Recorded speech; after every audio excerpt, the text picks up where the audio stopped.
Vishnu ശാലിനിയുടെ latest പ്രൊമോയിൽ കാണിക്കുന്ന ആ ഒരു സീൻ, രേഷ്മ ആ കാര്യങ്ങളൊക്കെ പറഞ്ഞതിന് ശേഷം അവസാനം ആ ഒരു ഓപ്പറേഷൻ തിയേറ്ററിലേക്ക് പോകുന്ന ആ ഒരു സീൻ കൂടി പറയുന്നുണ്ട്.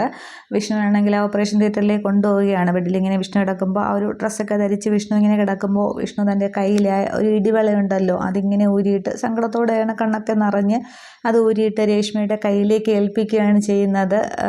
രേഷ്മയുടെ കയ്യിലേക്ക് കൊടുക്കുന്നു, പക്ഷേ ഒന്നും പറയുന്നതായിട്ടൊന്നും കാണിക്കുന്നില്ല. ഇതൊക്കെ രേഷ്മയാണെങ്കിൽ ഇവിടെ ശാലിനിയോട് പറയുകയാണ് ചെയ്യുന്നത്. എല്ലാം കൂടി കേട്ട് ആകെ അങ്ങ് തലകറങ്ങി ഒരു ജീവൻ പോയി എന്നുള്ള രീതിക്ക് ശാലിനി ഇങ്ങനെ കറങ്ങി കറങ്ങി നിൽക്കുകയാണ്.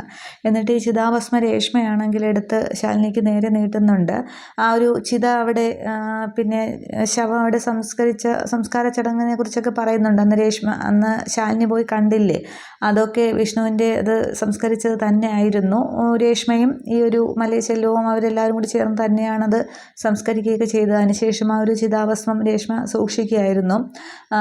ഈ ഒരു ആചാരവിധി പ്രകാരം വിഷ്ണുവിൻ്റെ ചിതാഭസ്മം പാപനാശിനി ഒഴുക്കാനിരിക്കുകയായിരുന്നു എന്ന് പറഞ്ഞിട്ട് അതിങ്ങനെ ശാലിനിക്ക് നേരെ ഇങ്ങനെ നീട്ടുകയാണ്. അന്നേരമേ ശാലിനി ആദ്യം തൊട്ടേ ഇതെല്ലാം ഇങ്ങനെ കേട്ടിങ്ങനെ അവശയായിട്ട് ആ ഒരു ഷോക്കിൽ നിൽക്കുന്ന ശാലിനി കറങ്ങി തല കറങ്ങി ശാലിനി അങ്ങ് ബോധം കെട്ട് തറയിലേക്ക് വീഴുകയാണ് ചെയ്യുന്നത്. അന്നേരം മാഡം എന്നും പറഞ്ഞ് റസാക്കും പോലീസുകാരും ഒക്കെ ഓടി ചെല്ലുന്നുണ്ട്. രേഷ്മ ഇങ്ങനെ നോക്കി നിൽക്കുകയാണ്. ഈ ഒരു സീനാണ് കാണിക്കുന്നത്. അപ്പോൾ ഈ ഒരു എപ്പിസോഡോടുകൂടി വിഷ്ണുവിന് ഒരു മടങ്ങി വരവില്ല എന്നുള്ളത് അവിടെ ക്ലിയർ ആവുകയാണ് ചെയ്യുന്നത്. വിഷ്ണു തിരിച്ചു വരും എന്നുള്ളതായിരുന്നു ആകെ ഒരു പ്രതീക്ഷ. അന്വേഷിച്ചപ്പോഴൊക്കെ അറിഞ്ഞതും അങ്ങനെ തന്നെയാണ്. റീപ്ലേസ്മെൻറ്റ് ഉണ്ടാകും, വിഷ്ണു പിന്നെ വേറെ പ്രൊജക്റ്റായി പോയി എന്നുണ്ടെങ്കിലും റീപ്ലേസ്മെൻറ്റിലൂടെ വേറൊരു കഥാപാത്രം വിഷ്ണുവായി തിരിച്ചു വരും എന്നൊക്കെയാണ് അറിഞ്ഞത്. അതുകൊണ്ടാണ് ഇങ്ങനെയൊക്കെ പറഞ്ഞു വന്നതും. പക്ഷേ ഇവിടെ ഈ ഒരു എപ്പിസോഡ് കൂടി എല്ലാം ഇവിടെ ക്ലിയർ ആവുകയാണ് ചെയ്യുന്നത്. വിഷ്ണു എന്ന കഥാപാത്രം ഇനി കുടുംബശ്രീ ശാരദ സീരിയലിൽ ഇനി ഉണ്ടാവില്ല.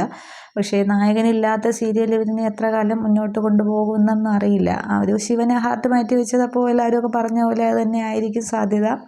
അതേപോലെ ഓരോരോ പിന്നെ അവയവങ്ങൾ ഓരോരുത്തർക്കുമായിട്ട് ദാനം ചെയ്തിട്ടുണ്ടാകണം. അപ്പോൾ ഇനി ഇതെങ്ങനെ എങ്ങോട്ട് ശാലിനി ഇപ്പോൾ വിഷ്ണു ഇല്ലാതെ ആ കുട്ടികളെയൊക്കെ എങ്ങനെയെന്നുള്ളതൊക്കെയാണ് അറിയുന്നത്. ഇനി കഥ കൊണ്ടുപോയിട്ടും വലിയ കാര്യമൊന്നുമില്ല. എന്താണെന്നുള്ളത് കാണുന്നവർക്ക് കാണാം, ഇല്ലാത്തവർക്ക് ഇങ്ങനെ മുന്നോട്ട് പോകാം. എന്താണെന്ന് വെച്ചാൽ വരുന്ന പോലെ നോക്കാം. Okay, thank you.